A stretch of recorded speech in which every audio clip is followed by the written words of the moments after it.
Alright, so this is the equation that we got in example 1. Once again, they did not ask us to draw it, but I think it's a good idea to draw it as in order to learn how to draw this phenomena as well.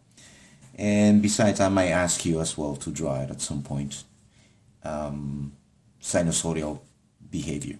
Okay, so first, as always, I suggest start with either the equation of axes, or if there's a phase shift, start with that as well. In this case, there's no phase shift, so we might as well start with a solid line representing 0 where we start. So let's put it here. So you draw it down this way, right? Let me move this up now.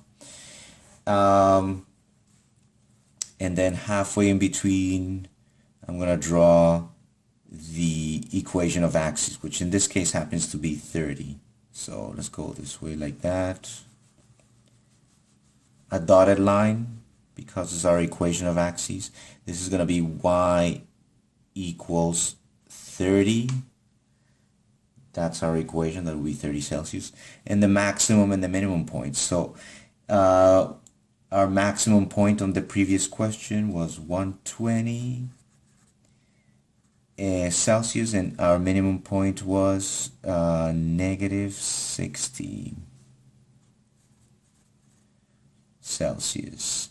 Right? I should have written this down as a reference, but now you know 120 was the maximum, the minimum point, the minimum value was minus 60 Celsius. Okay, the next thing is the period that it takes to complete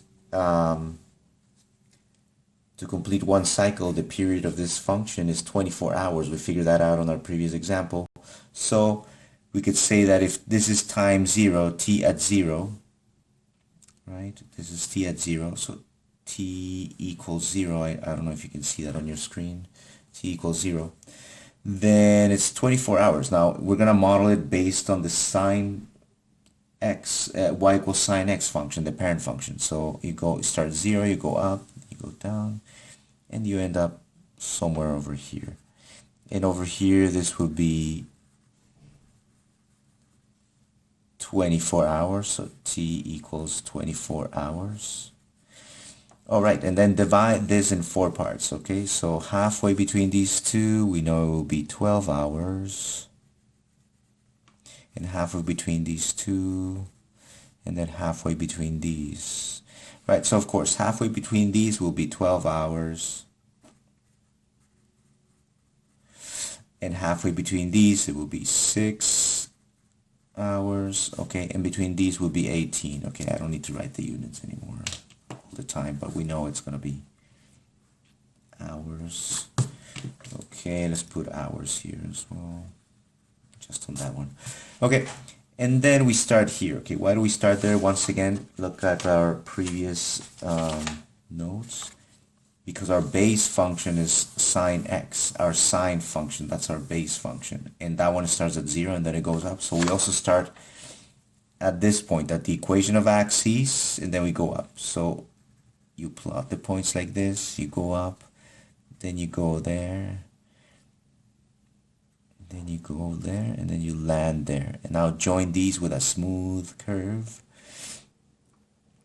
So it will be something, it will look something like this. Of course,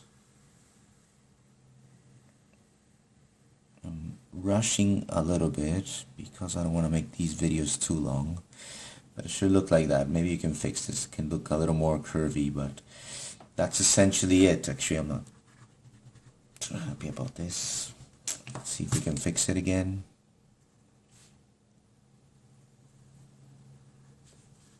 Yeah, maybe it's a bit better. Okay, anyways, I think you got the idea. So, and that's it. That's all I'm looking for. This is a sketch of that of this function. Now you may be wondering, what about the x-axis, right? So this is actually, if we consider this, maybe I shouldn't put 0. This means 0 time, not 0 Celsius. This is actually 30, right? 30 Celsius here. 30 Celsius. So that's about, if you want to get the x-axis, that's about a third of the way down. So I say about there. If you really want to include it, some of you I know want to include it. Okay, and this will be, of course, time 0, right? This is 0. Okay. All right, and that's our graph.